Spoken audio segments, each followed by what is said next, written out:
Hello friends, डिजी अकाउंटो की business accounting and taxation Mantra series में आप सभी का एक बार फिर से स्वागत। फ्रेंड्स, नाउडेज एमएसएमई के बारे में आप लोगों ने बहुत सुना हो। गवर्नमेंट भी एमएसएमई सेक्टर्स के बेनिफिट के लिए day by day new policies announce करते रहती है। आज एमएसएमई सेक्टर इंडियन इकोनॉमी की बैकबोन बन चुका है, क्योंकि इसमें 80 to 90% बिजनेसेस कवर हो जाते हैं। बट आपने कभी सोचा है कि एमएसएमई की क्या डेफिनेशन है? मींस ऐसा क्या क्राइटेरिया है जिसके अकॉर्डिंग बिजनेस क्लास डिटरमिन की जाए? तो फ्रेंड्स, आज की अपनी इस वीडियो में हम आपको बताएंगे एमएसएमई की क्लासिफिकेशन एंड इसके कुछ benefits.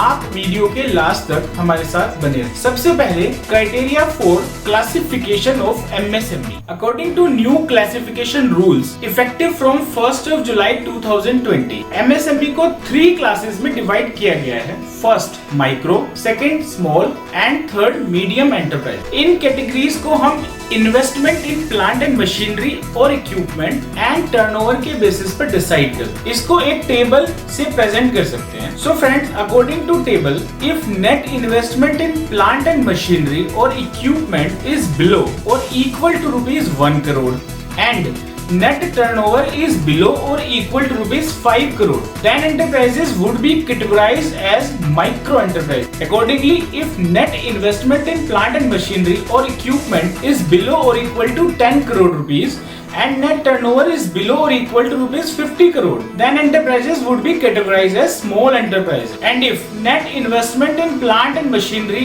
or equipment is below or equal to ₹50 crore and net turnover is below or equal to ₹250 crore, then enterprises would be categorized as medium enterprise. Now, whether MSME should adopt any particular legal form of organization to avail benefits under MSME Act.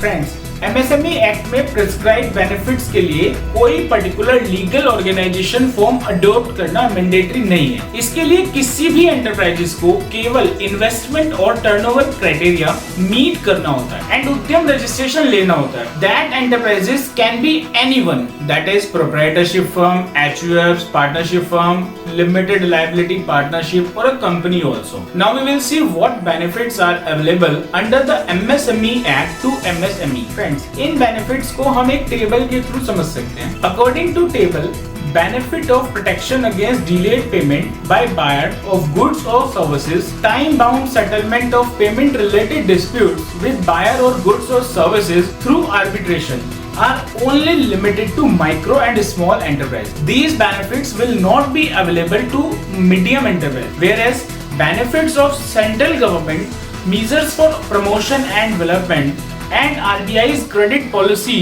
for ensuring timely and smooth flow of credit are available to all 3 category of enterprise. Friends, micro and small enterprises also get benefit of preference policy in respect of goods or services procured by government department and agencies. So friends, आपने देखा कि हम किसी भी business का MSME classification कैसे करते हैं एंड एमएसएमई एक्ट में प्रिस्क्राइब बेनिफिट्स किस किस एंटरप्राइजेस के लिए अवेलेबल होते हैं। फ्रेंड्स, एमएसएमई को मिलने वाले बेनिफिट्स को हम अपनी फ्यूचर वीडियोस में डिटेल्ड में कवर करेंगे। Friends, in case of any query और क्लैरिफिकेशन, आप सभी से रिक्वेस्ट है वीडियो में कमेंट सेक्शन में कमेंट जरूर करें और आपको ये वीडियो अच्छी लगी हो तो वीडियो को लाइक कर दें और ऐसे और भी नॉलेजेबल वीडियोस के लिए हमारे चैनल डिजी अकाउंटो को अभी सब्सक्राइब कर दें। Choose Digi Accounto as your compliance partner as we are accurate, professional and cost effective. Choose Digi, करो compliance easy. Thank you friend, thanks for listening.